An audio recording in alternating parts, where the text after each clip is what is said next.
Hey guys, welcome back. It's me, Gimpy, and I'm here with the next part of Cataclysm by GMT Games for you. I've got it zoomed into the player cards, or the country cards rather, because that's going to be really the first part of the sequence of play that we're going to get into. So I want to take and focus in here, and I'm going to walk you through the first bit of the game, how we're getting resource points, how you're making choices, how you get to all the counters that are going to go from here into your cup itself. I'm going to use America as an example. I'm not going to go through this for each individual country because that would be an entire video in and of itself. I would never get to the board to show you guys. So I'll take and do a country, show you how all that's going to work, and then take and go to the board and actually start pulling some counters and showing you guys the whole game in its entirety. Now, there is a good player aid for Cataclysm right here, literally just walking down. I like how they have some of the special rules actually annotated here in it. One of the first things you're going to do is called gaining flags. Now, America is not going to gain flags due to we're still under status quo, which is one of the game's special rules. The United States doesn't gain a flag, and France and the United Kingdom may gain one, but they have to conduct a stability test, which I'm not going to do for them because you can bop back and forth. Due to the provocations and the interest in this game, one side playing a flag does tend to cause the other side or multiple of the other side to gain flags, which can go into the cup or go into reserve, and you guys will see reserve here in a little bit. I know some people have been asking about reserve, so I've kind of got an idea of how I'm going to handle reserve since, it is a solo game, but I'm going to see how it pans out. I did play through the game some already, and I had to stop myself because I didn't want to stop to film, I knew I was going to have to set it back to square so I could show you guys, from the beginning how everything works, and I didn't really want to do it. I wanted to keep playing the game. So, it's a sign of a good game. So I went ahead and just stopped where I was at, backpedaled, and got it back to square one so you guys could see from the start. All right, so the first thing that you're going to do in the turn is gain flags. Again, the democratic powers either can't or have a choice to do so, and your flags are just a counter that's going to have one of the your flag symbols on it, just like the American flag here, France, on down the line. There are some special rules with that, as far as like Germany and their Knight of Long Knives, they get an extra one, or Italy has a special one. These are what you're going to use to do your political actions, which is raising your commitment level and things like that. Let's use America as an example. I'm going to throw, since I've got them all laid out sideways, I'm going to throw the stat line up in the corner of the screen for you guys so you can see clearly what all the stats are. Because the next thing that we're focusing on is production. So production is what I have laid out here. Let me actually take down the stat line real quick, and I'm going to throw up the images of the United States up in the corners for you. And you can see on those images that the U.S. has 7 resources available to it, okay? It has 4 production type resources, industrial resources, and it has 3 natural resources. Those are what turn into these, which are what you use to take and build units and turn them into offensives, because you can switch these over, just flip them over to the arrow side, and that's considered an offensive, and you'll use that for military actions during the game. Or you leave it on this side, and you're going to take and according to your conversion rate. So this is where the conversion rate comes in on all the different countries. And since the U.S. right now is at civilian, the conversion rate is 2-to-1, which means that I get 1 build for every 2 resources.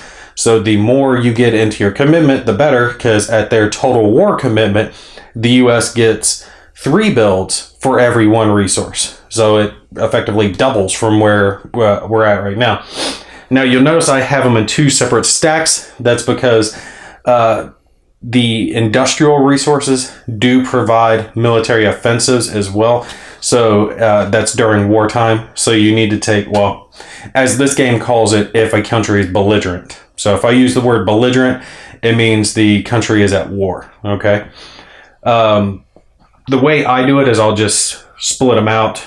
You know, one stack is my ones that are industrial. The other stack is for natural resources. You can do it however you want. That'll help you keep it straight in your head.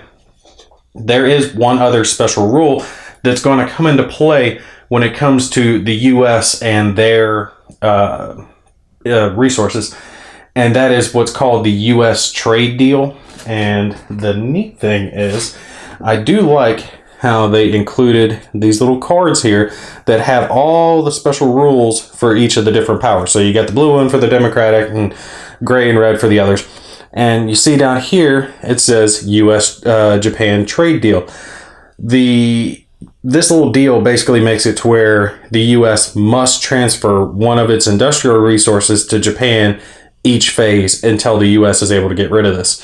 So instead of having 7, I've got 6 resources here in the U.S. because one of theirs actually gets transferred to Japan, and the U.S. is going to need to use a political action to attempt to remove that marker from the game, and that will count as a provocation against Japan, and Japan will get a flag for it. There's another thing, the Washington Treaty, that affects some production when it comes to the democratic states and Japan. It has to do with shipbuilding and all the stuff like that, which Japan actually can close it out whenever they want. Short version of that one is your force pool here. So if I were to increase the U.S. commitment, it would limit the units that I could put in here because I could not put ships in there until that treaty is done. Let me actually grab the... this is the fascist power, and you see right here the Washington Naval Treaty. That's the one that I'm referring to. And until that is gone, Japan, the UK, and the US may not add fleets to their respective force pools. Now, you see I've got a fleet right here.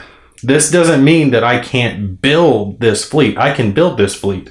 But if I increase my commitment, I can't add fleets here. So I can't increase the number of potential fleets that I can have onto the board. So that's definitely a thing that the US and Japan kind of want to get rid of. Japan does start off with a little bit of advantage, though, as far as the game state of the board is concerned. There's a lot of back and forth as far as that's concerned. It's a neat abstract way that they've handled what the political climate was like during that time frame in history and what all was going on. So I like how they did that. Each side has, some restrictions and some bonuses and things going for it. And one side's a little weaker than the other, starting off, but the other side can gear up and get really big if one side lets them. So it's a lot of back and forth, and I think it's going to be really neat to see how the game itself plays out. Now, since I have my 6, I can take, like I said, and do 2 to 1 to builds. So I'm just going to get 3 builds. I'm not worrying about doing any military offensives right now because I'm not belligerent, so I don't need them at this current point. And I have to pick what units I want the U.S. to get right now. And I would like to get some more naval on the board, but probably hold off on that because I don't have very much air power. So I'm thinking, and I don't have any... No, I've got one. The U.S. has 1 infantry on the board there in Washington. So I'll tell you what, we are going to take, and we'll move these down. And since I have 3 builds, I can take and build 3 1-build items, which is an infantry and 2 planes. If I wanted to build this ship instead, that ship would go on the turn track for the next turn instead, and then it would come into the cup. So I'm not doing any offensive, so I don't have to leave that in there, and I don't have any flags going in. So my production holding box is going to have just those 3 counters for the U.S. That's it. That's all I'm taking and putting on the board, and these 3 counters will go into the cup along with the what are those, stability test markers, the crisis markers, and the Civil War resolution marker. And there are 4 crisis markers in that cup, and once the 4th one is drawn out, that's when you start hitting that sudden death, or when the first 3 are drawn out, the 4th one will cause sudden death and potentially end the turn. That's what I really get a kick out of this game, is the cup's not going to get emptied, so you don't have a guarantee unless you put one of these in reserve. So I could take one of these counters and put it into the reserve, so I would be guaranteed to get it on the board. And in fact, I'm going to do that with the US with one of their playing markers, and the other 2 will go in the cup. So let me pan over real quick. I'm going to finish the production out for the rest of the countries, and I'm going to show you what my general plan is for the reserve box and how I'm kind of going to handle it. Okay, here's my little record display sheet, and it's got the reserve track and the effectiveness track and all the other good stuff that we talked about previously. And I wanted to go ahead and touch on how I'm kind of handling the reserve aspect of this game, because that is the one aspect of this that doesn't really correlate to solitaire play very well. Real quick before we touch on that, I just wanted to point out that France, you can see they've got a fortress in waiting for their production. Fortresses and fleets are going to go like this, so they'll be on the next turn. And when we come over to this 1935-36 turn, this marker will either be able to go to the reserve track or onto into the cup and be played then. And down here, we've got our victory point track to keep track of. And this is a lot easier to keep track of than I originally thought. Okay, I was getting myself a little worked up about it at first, going, how the hell am I going to be able to keep track of everyone's, points throughout the entire game? And then I read a line in the rule book, reminded me of something, and if you keep this in your head, it's not that hard. It is, your points are the amount of cubes you have on the board minus the amount of neutral or enemy cubes that are in your territory, your colony's home territory, stuff like that. So the democracy units, the democracy countries, powers have 6 cubes on the board right now. Nobody has cubes. There's no neutral or enemy cubes in anybody's home territory. War hasn't really kicked off yet. So the 6 cubes on the board total for democracy, and then into the countries they belong to, like France has 4 of them, and then on down the line. So that's how you're going to keep track of score. It's really simple other than that. And again, we already touched on the stability track. These were the countries start off, and we'll see more of that as we do stability checks. Now, I've been thinking about this reserve track. I poked around at it, and I was thinking about it and played with it a little bit, like, how is this going to work for solo play? And one of the things I came up with is what I kind of think of as a one-off. So when all the countries do their production and you have the option to lay out units or counters or whatever you want to put into your reserve, that before I start the turn, I would run this through top to bottom, because that's the order of interrupts. If you want to interrupt and play a reserve counter and you're down here, someone above you can interrupt you doing that. Okay, so I would run through it top to bottom, play out all the reserve counters, since they're kind of guaranteed. You can interrupt, and hit the ones that are promised to hit the board, and then just take everything else from the cup for the remainder of the turn, and not add any more to the reserve track until the following turn. So I'm going to try that for a little bit just to see what happens with it. The way the rules play out is, you're playing multiplayer. You have the option of putting one here on the reserve track during your production when you're taking and putting all the chits into the cup. And if you don't use it, it's just removed and put back into the cup or production holding box for the next turn. But if you do use it and your reserve box is empty, if a counter is drawn from the cup, you have the option to play that counter or put it into the reserve. I'm going to try my solitaire playthrough without the adding it back to the reserve. So trying to just take out that little bit of just extra bookkeeping, I guess, a way to think about it. So using the reserve at the start of the turn only. So countries during productions can have one guaranteed flag, unit, offensive, whatever they want to put there. But after that, it's the luck of the draw. What comes from the cup comes from the cup. and leave it at that. I'll let you guys know after I've had a few turns going at it that way what my general thoughts are on that. But I'm hoping that will kind of alleviate any problems that might have come from the reserve display as far as solitaire play goes. But let's see here. I'll just go ahead and grab those counters out and kind of show you. There's a very specific reason that I put the German infantry there, because they get access to it's the Rhineland. I don't know how to pronounce it. The Ruhr, the R-U-H-R. Someone correct me in the comments. There's an extra resource they get by putting infantry there, either by deploying them or moving them there. So that's going to be numero uno, first thing that Germany does. And I think that's going to be a provocation for some others. Okay, before we get into it, I guarantee you I'm going to miss a provocation. There's just so many affecting factors on what provokes who and causes what and what areas people have different interest in. I will do my damnedest, but that is one of the most in-depth pieces of this game is the provocation system. So if I miss one, it's just going to happen. Let's go over to the map, and I'll let you guys see how these counters are going to play out. Okay, so you guys are getting ready to see a lot of little back and forth here. I wanted to show you why right here, the Rhineland demilitarization, and this has to do with its denied use of those resources until it moves in troops into that area. So that area, oh, wrong way, is right here, okay? Here's where it is, and there's a little counter for it, which you can see has a resource marker on the back. So I want to get troops into that area, or Germany wants to get troops into that area very quickly. And that's why they put the infantry there. So by starting off my little playthrough doing the reserve counters first before I hit the cup, I've already filled the cup with everything else that's going in it.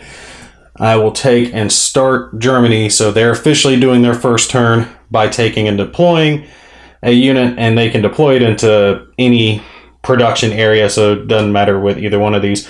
By putting their unit there, they have effectively taken control of the Rhineland, so they get to take and flip this marker, and you can see it has the resource marker on the back. So now they have 3 resources, really good for them. But this is a provocation, all right? And it's a provocation because they are putting troops into an area adjacent to France. So France has interest in areas adjacent to its homeland. So Benelux, I think is what they said. It had the K at the end. So Benelux, these parts of Germany, Switzerland, Italy up here, the sea areas down here, all around.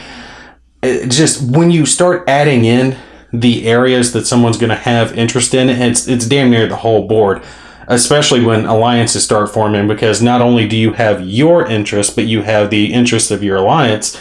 So it would behoove the UK and France to get an alliance going quickly, because Germany deploying these troops would not only get France a flag, but it would get the UK a flag as well by them being allied.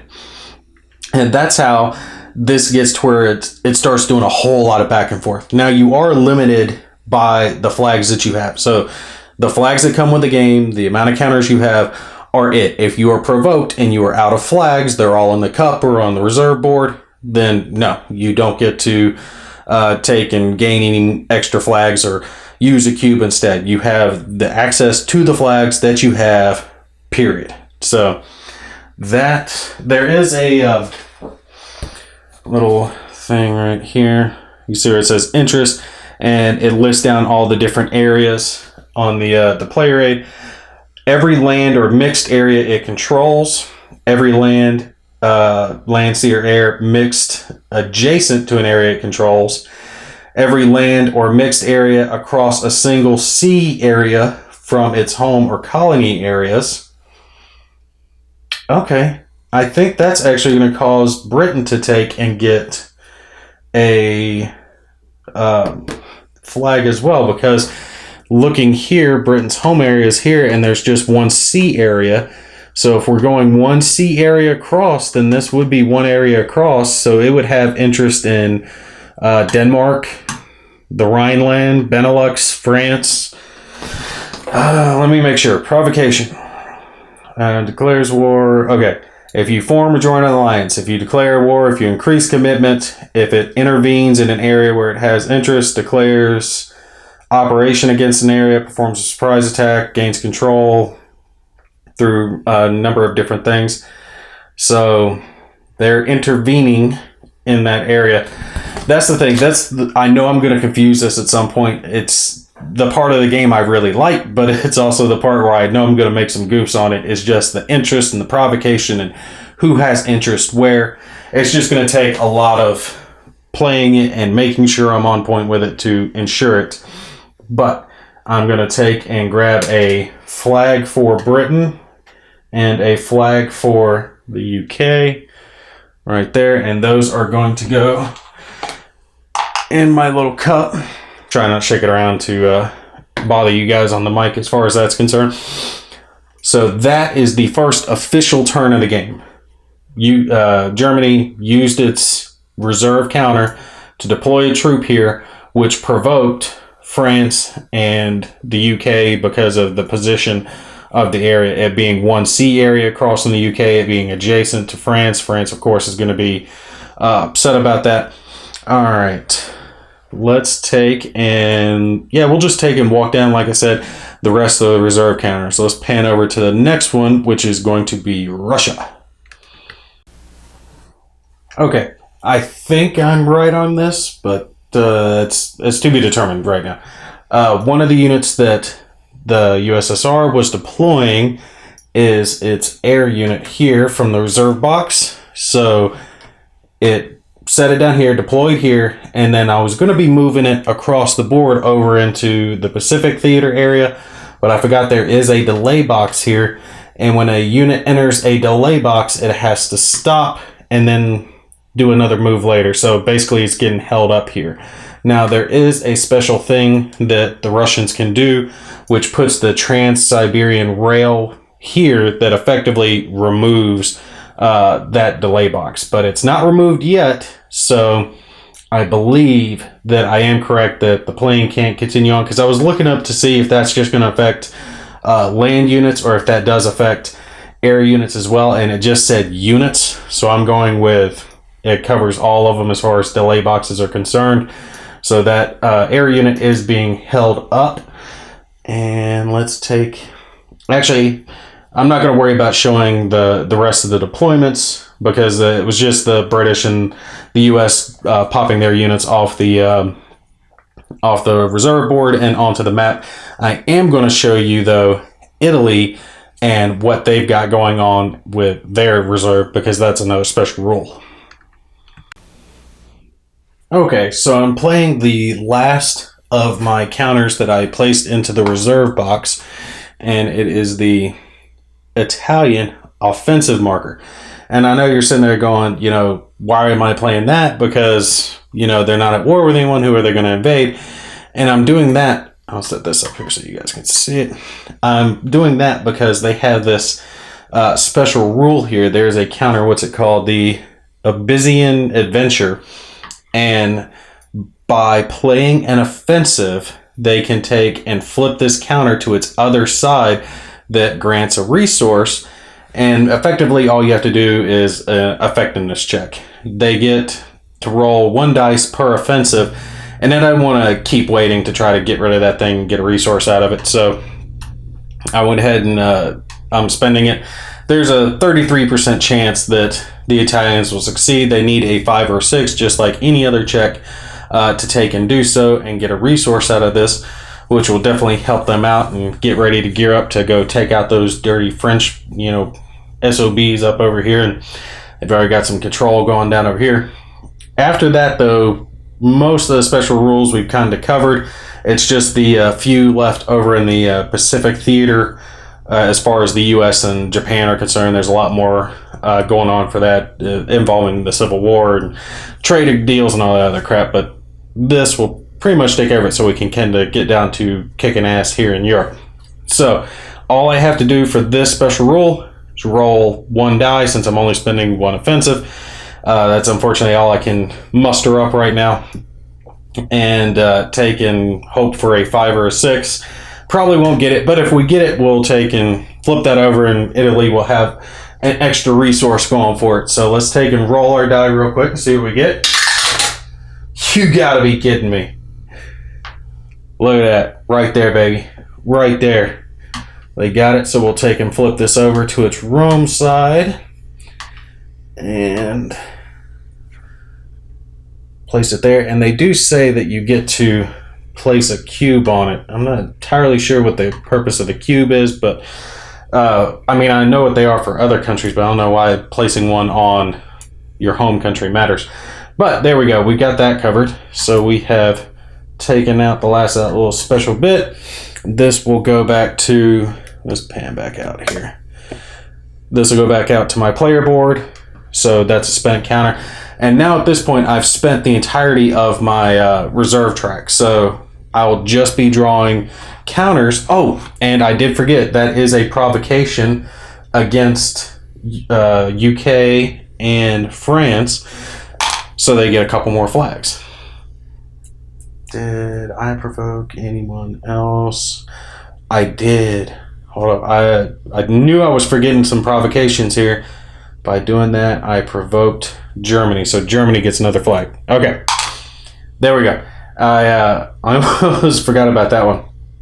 So you guys can actually see now, looking down in there, there's a bunch of flags in there, and there was only a few starting off. Germany's got 3 flags in there. France has a couple. The UK has a couple. Italy only has 1. Italy doesn't have a whole lot of flags. They've got 1 special one and 1 normal one.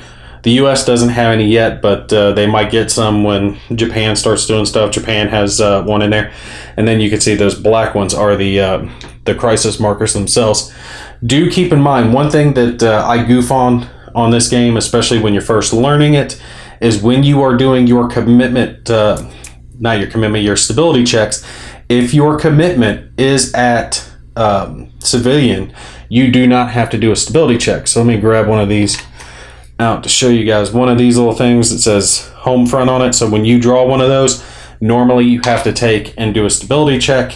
If you are at civilian, you don't. The only country that does not start at civilian is Japan. They actually start off a little better at rearmament, so they would have to take and go ahead and do their stability check. But if you use some political actions and try to, increase your commitment, then yeah, when your home front marker comes out, you can end up having to draw for, or you can end up having to roll for your stability test. I'm going to go ahead and pause this video here. I think it's probably at a good stopping point. I'm probably about half an hour or so into it. And we'll pick up on the next part with the actual drawings of the counters. But you at least got to see how I'm handling the reserve counters. I don't know if my way is going to be the best way for solitaire play. It's just my idea for it. The remainder of this 1933-34 turn, I'm not going to be worrying at all about the reserve track. I'm just going to be handling the cup itself. I'm not going to be pulling any out and throwing them on the reserve track. At this point, it is what it is.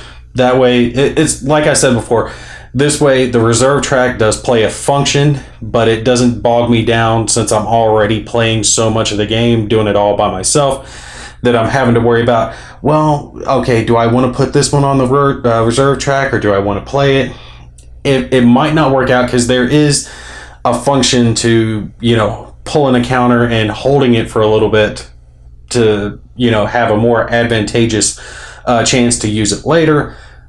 I'd be losing out on that, but I'm going to try to see if it plays out to my favor and making it a little bit easier to run the game on.